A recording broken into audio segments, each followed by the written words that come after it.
What's up, folks? Ken Rashad, HBCU Sports Live here on Facebook Live. And yes, it is midnight, 12:07. I know everybody ain't sleep. I'm not sleep. And I typically work late nights. And for whatever reason, I felt the need to go live to talk about my favorite conference, the Southwestern Athletic Conference. And everybody knows about conference realignment, the news surrounding Florida A&M leaving the MEAC, going to the SWAC effective 2021, and then Bethune-Cookman leaving the MEAC to join the SWAC with Florida A&M in 2021. And then even the possibility of Delaware State leaving the MEAC to go to the Northeast Conference, which isn't going to happen. But with the SWAC going to a 12-team league, it has, now that I think the dust is about to settle, we're past that July 1st deadline, and I think, at least for the foreseeable future, I think it's safe to say we probably won't be seeing any seismic shifts anytime soon, probably until around this time next year, maybe, if not before. But the one interesting dynamic that has kind of been the talk now that we know that Florida A&M and Bethune-Cookman are going to be members of the SWAC in 2021 is, what do you do with one of those Mississippi teams that will likely will be selected, I should say, to move to the SWAC West. And I think it's safe to say the consensus, and I want to make it clear, I don't have any inside information. I haven't talked to Charles McClellan. I haven't talked to anyone at the SWAC office. I haven't spoken to any of the SWAC presidents or any ADs. I don't know anything. It's all just speculation at this point. But the consensus right now is that chances are it's either going to be Alcorn State or Mississippi Valley that makes that move into the SWAC West from the SWAC East. Now that Bethune-Cookman and FAMU are joining the conference. And obviously you would say Alcorn State because of the Eastern Division schools. Alcorn, geographically speaking, is located more to the west than any of them. And that makes sense. But I have a different take on it, in which I think we might want to consider Mississippi Valley making the move from the east to the west. And here's why. Because many have argued that one of the reasons why, and of course, we're talking specifically football here. OK, I want to make this clear. We're talking specifically football. But football is king with respect to this conference. But I'm of the belief there's no need to break what doesn't need to be fixed. And I don't think you need to necessarily move Alcorn from the east to the west.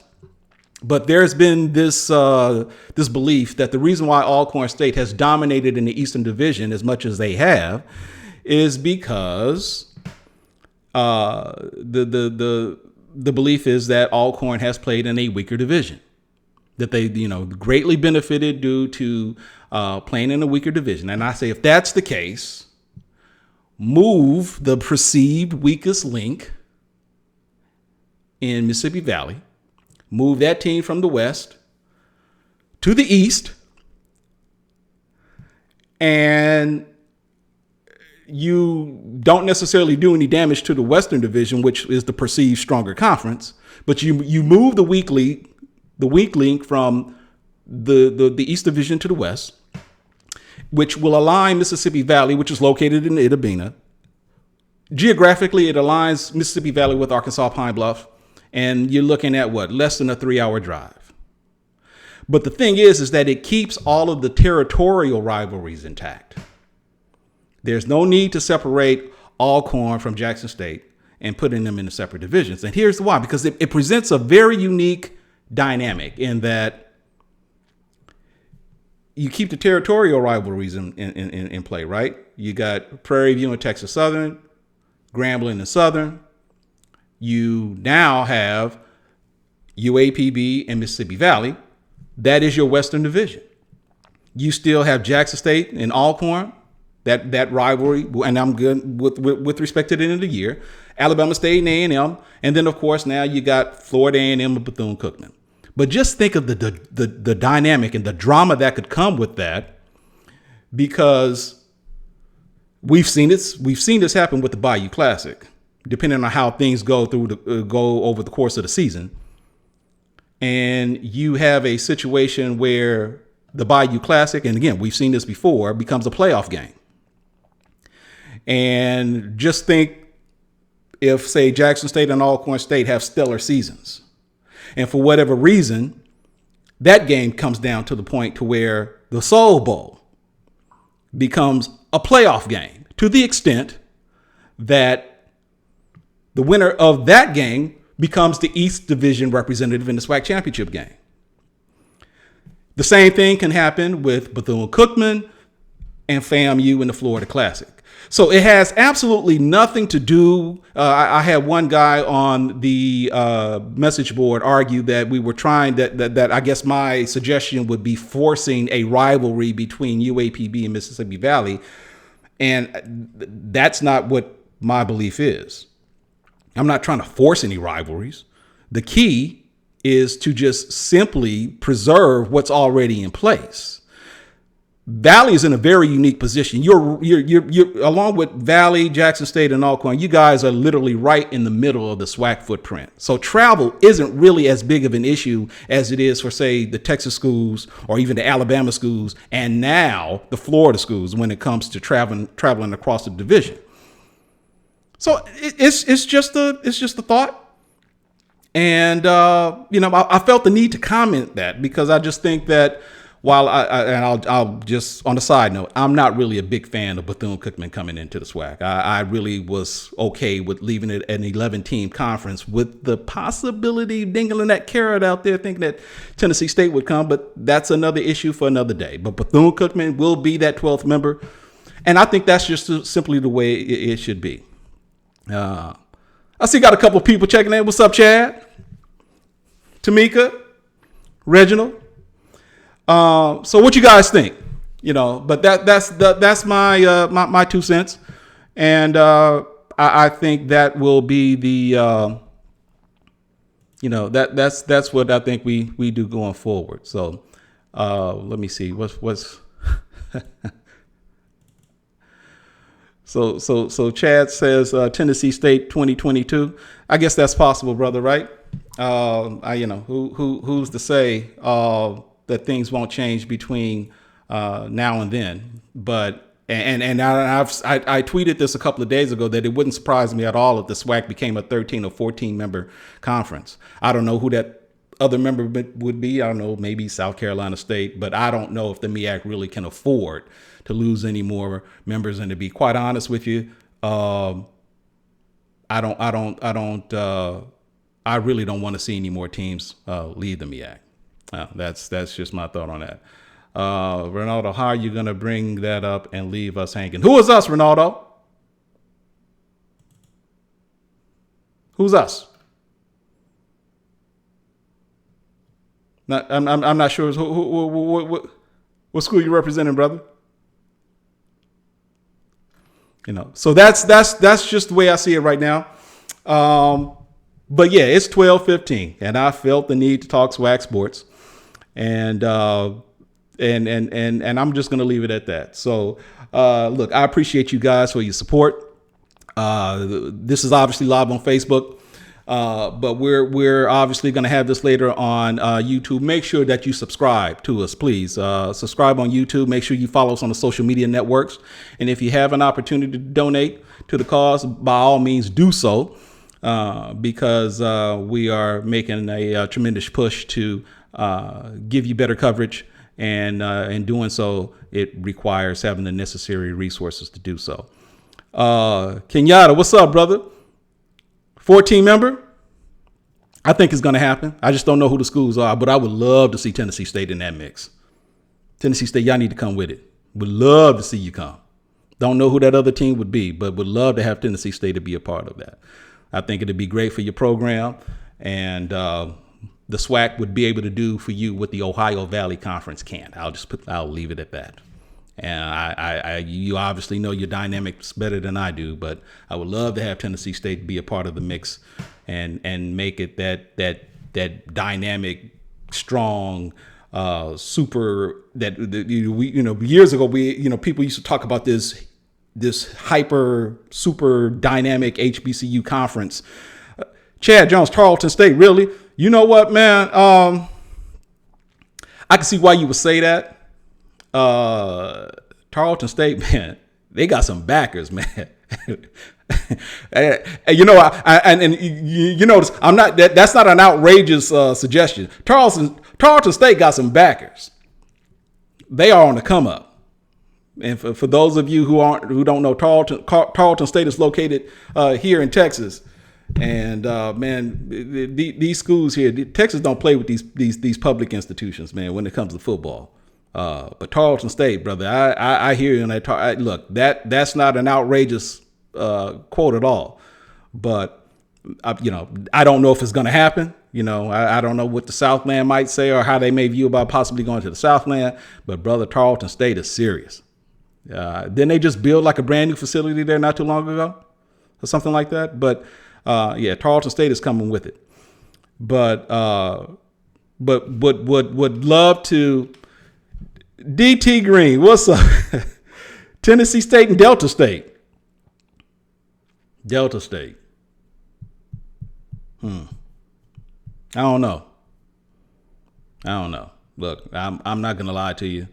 I say this respectfully, and I don't say this with any animus or disrespect to anybody else, but I personally want to keep the SWAC black. That's given where we are right now. I don't want to erode anything. I'm not trying to say that we shouldn't be inclusive. That's not what I'm trying to imply. But I guess there's a part of me that just thinks that the MEAC and the SWAC, CIAA and SIAC, historically speaking, we kind of had to come together when we really had no choice and didn't have any other options. So that's just a personal thing, but I don't know. Kenyatta, Clark, Atlanta, they got the resources to make that move, Doc? You would know better than me. Clark, Atlanta.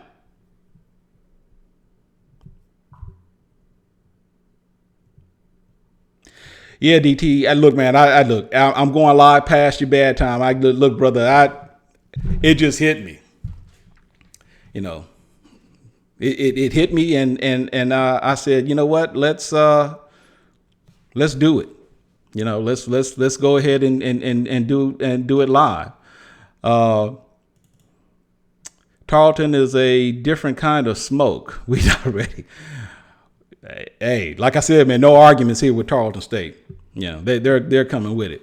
Doc, I hear you with the Atlanta market with CAU, but again, you're saying they've got the resources. So you know what, brother? I know you're well connected, and I know you wouldn't just throw that out there just for the hell of throwing that out there. But I guess, I don't know, facilities, right? That's a pretty heavy investment, right? You know what? Albany State. DT Green talks about Albany State. Albany State has a SWAC type enrollment, 6K-ish. What's the budget though? Is that a move that they're willing to make? I know Charles McClellan told me that it's not as if the SWAC is going to go out and recruit. I get it. If there's someone who's willing to make who's willing to make a bid or maybe, seek an invitation, he'd entertain it, but he certainly isn't going to just openly go out and pursue other schools to become a member of the conference. So, that's a thought. I really don't know who that, like I said, other than Tennessee State, I really don't know who that 14th member could be. I really wouldn't feel right trying to get teams from the MEAC to come, because I think that footprint, to be honest with you, geographically speaking, is just too far to the east. And, I can't really think of any other school. One of the three HBCUs with Carnegie classification of doctoral two. Man, what the Doc? I don't know what that means, man. You're gonna have to call me and educate me what that does.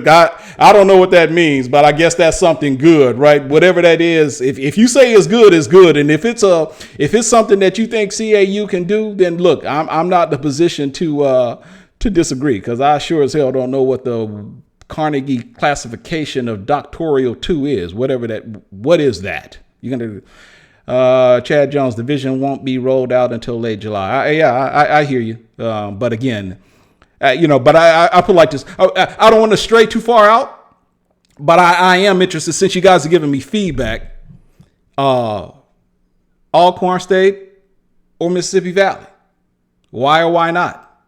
I think it should be Valley. I think it will be Valley. I don't think you need to necessarily bring Alcorn over here. I had a pretty interesting back and forth with my man DeHill from Alabama A&M, and the brother tried to accuse me of trying to be scared, thinking I was taking this personal, and that for whatever reason I wanted to bring the easy team over, and that wasn't the case. That was the furthest thing from my mind. DeHill was all in the brother's grill, man, giving me grief. That's my man, though, but I was like, dang, brother, I didn't even take it from that perspective, but. Yeah, Doc, we're going to talk, man. You have to educate me, Professor. I don't know what that means. What'd you say, Frederick? That means it's high powered on the research side. I get it, but is it going to be high powered on the athletic side?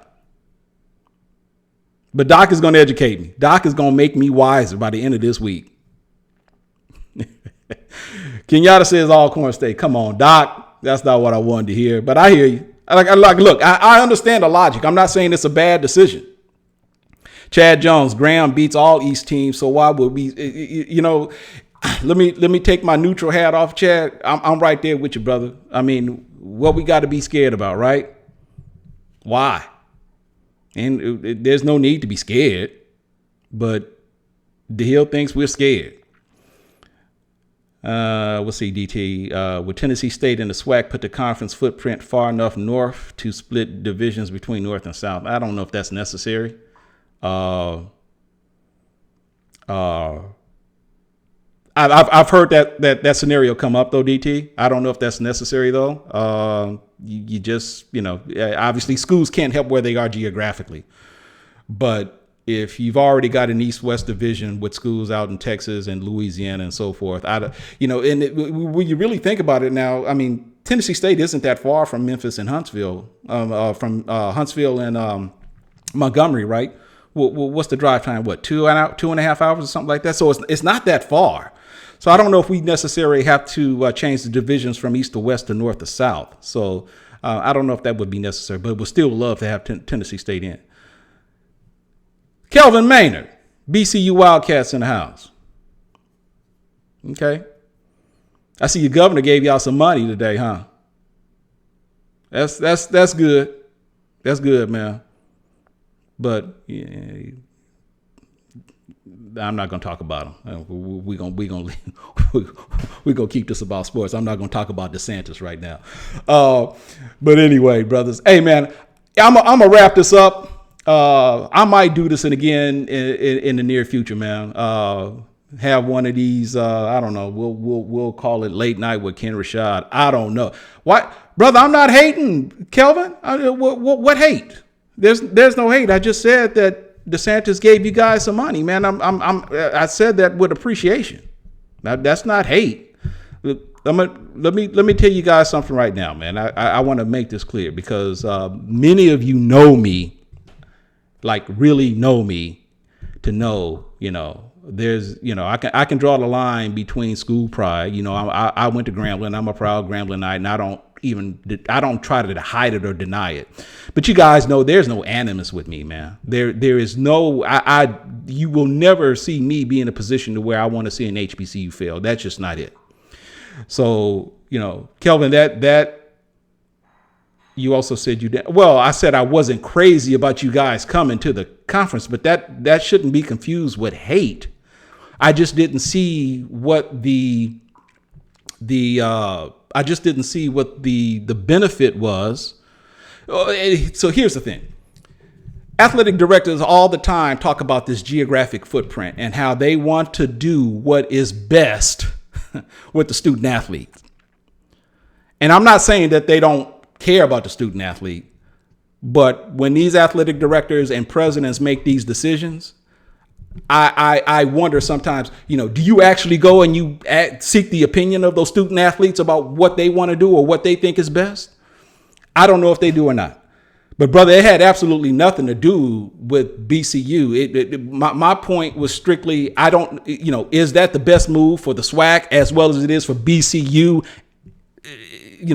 Respectfully, has nothing to do with me having something against BCU.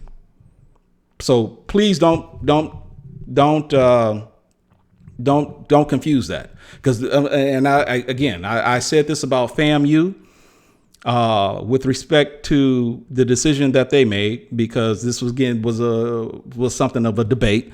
Hampton left the MEAC, went to the Big South. North Carolina A&T went to the Big South as well. They left the MEAC. And again, geographically speaking, if they were going to leave, obviously the options were limited as to where they could go. Florida A&M was in a very unique situation to where I think, they made the best decision of going to the SWAC, but I think it's safe to say that the SWAC wasn't the only option for Florida A&M. And so I indicated that when Florida A&M left, if they were going to leave the MEAC, I specifically stated, and I stand by it, that at least Florida A&M kept it black. And I say the same thing about Bethune-Cookman.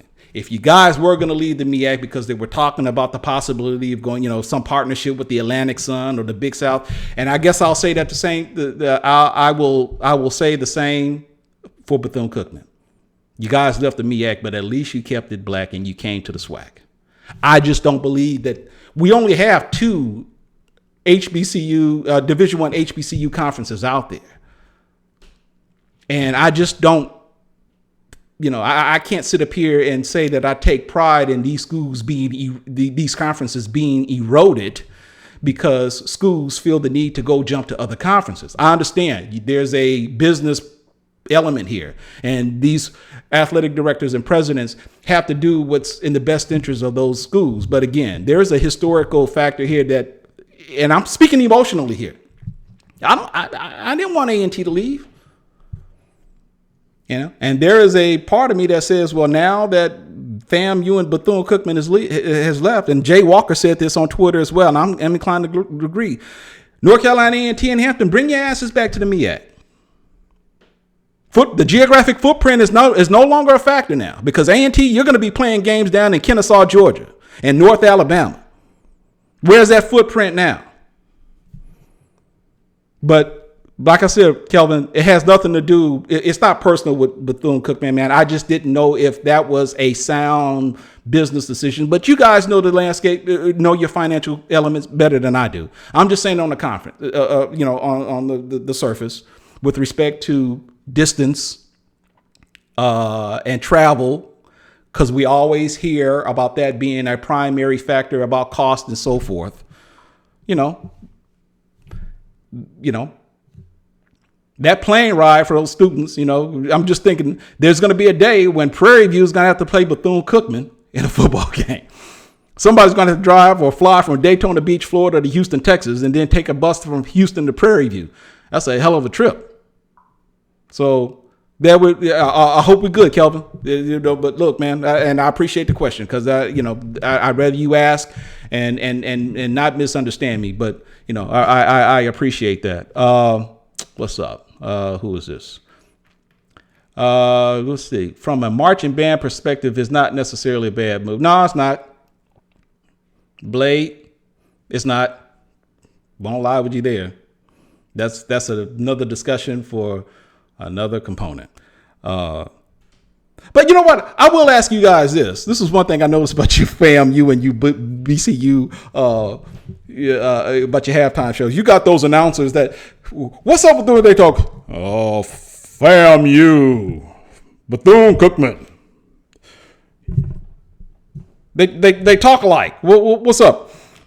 Florida A&M, 3 strikes and you're out. FAMU does the same thing. Anyway, but nah, man. Welcome to the SWAC. we're glad to have you. It's going to be fun, like I said, but like I said, wasn't crazy about the move that, Bethune made. It wasn't personal. Just didn't know if that was necessarily the best thing to do with respect to geographic,